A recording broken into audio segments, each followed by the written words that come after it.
4 जून का वो दिन जिसका इंतजार महीनों से था। बीजेपी कह रही थी 400 पार, इंडिया गठबंधन कह रहा था 295 से ज्यादा सीट लाकर सरकार बनाएंगे, लेकिन नतीजे न एनडीए के फेवर में जाते दिख रहे हैं और न ही इंडिया अलायंस के फेवर में जाते दिख रहे हैं। और इसका कारण है देश का सबसे बड़ा राज्य उत्तर प्रदेश, जहां से बीजेपी ने 2019 में 64 सीटें एनडीए ने ली थी, लेकिन इस बार वो 30 सीटों पर सिमटती हुई नजर आई। तो वहीं इसका कारण ये रहा कि अरविंद केजरीवाल की भविष्यवाणी, मान लिया जाए कि सरकार बनेगी तो योगी आदित्यनाथ को हटा दिया जाएगा या फिर वाकई दरकिनार किया जा रहा है उत्तर प्रदेश के मुख्यमंत्री योगी आदित्यनाथ को। भविष्य क्या है योगी आदित्यनाथ का, चलिए हम आपको बताते हैं। एक भविष्यवाणी के थ्रू एक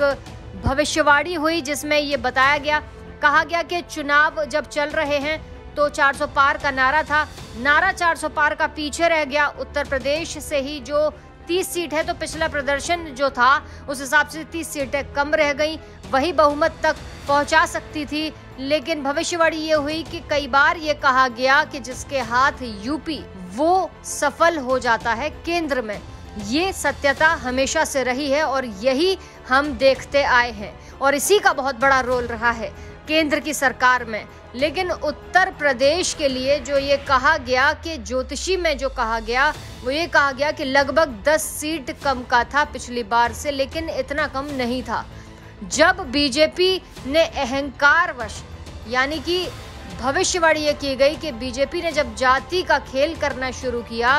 विशेष वर्ग को टारगेट किया, विशेष वर्ग को टिप्पणी की गई इनके सहयोगियों द्वारा, इनके साथियों के द्वारा, एनडीए के द्वारा टिप्पणी की गई। उसके बाद योगी जी के चेहरे को भी पर्दा लगा करके,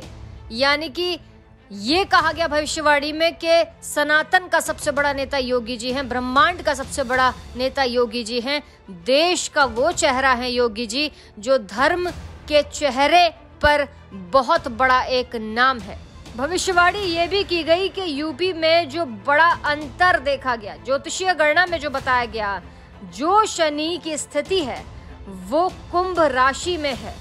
और राहु और केतु का जो पिछले वर्ष गोचर हुआ, उसका बुध के घर में केतु आए और वहां पर गुरु के घर में राहु गए, और गुरु के घर में जब राहु गए तो राहु को कहा जाता है भ्रम का कारण। राहु और केतु ही पत्थर में ईश्वर दिखाता है और राहु केतु ही साक्षात ईश्वर खड़े हो जाएं तो उनको भी गाली दिलवा देता है।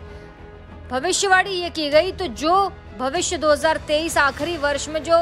बड़े गोचर हुए, उसके बाद से स्थितियां आप साफ देखें कि दरकिनार करके खबरें तो यहाँ तक की थी कि योगी जी का दिशा निर्देश था कि मंदिर पूर्ण हो जाने के बाद एक भव्य आयोजन उत्तर प्रदेश का किया जाए,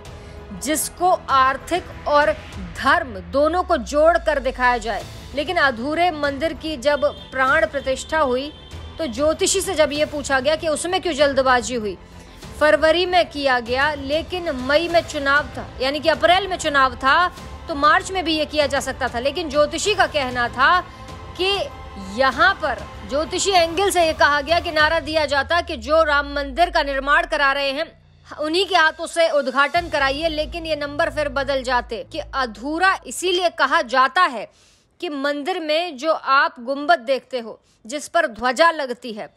वहां पर मस्तक माना जाता है। जब प्राण प्रतिष्ठा की जाती है उसका एक विधान होता है। आप सभी ने देखा होगा कि मोदी जी गए और आंखों पर पट्टी पहले से खुली हुई थी, तो किस बात की मोदी जी ने व्रत रखा, किस बात की मोदी जी ने प्राण प्रतिष्ठा की। भविष्यवाणी के थ्रू ये कहा गया कि या तो चारों शंकराचार्यों में से किसी को या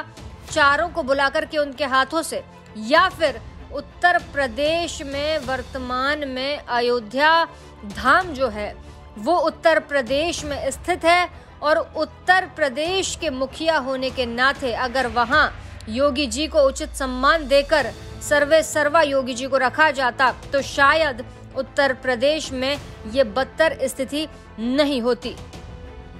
ये भी कहा गया कि लिख के ले लीजिए कि अगर कोई कहता है कि नहीं ऐसा नहीं है तो इलेक्शन करा ले कोई गवर्नमेंट, तो यूपी में आने वाले इलेक्शन में योगी के चेहरे पर विधानसभा भी बम्पर में फिर से आएगी।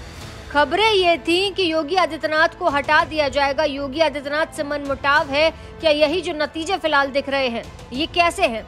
तो भविष्यवाणी ये की गई कि ये कहते हैं कि 10 साल बहुत अच्छा शासन चलाकर मोदी जी ने बहुत सम्मान पाया। एक राजनीतिक दौर से देखें तो योगी जी एक युवा नेता हैं बाकी केंद्र के नेताओं से। तो अगर इस बार धर्म के नाम पर, राम मंदिर के नाम पर, उज्जैन के महाकाल लोक के नाम पर या फिर इन्हीं धामों के नाम पर चुनाव लड़ना था तो सबसे बड़ा शिव हट योगी आदित्यनाथ ही थे। तो आपने उन्हें चेहरा क्यों नहीं बनाया?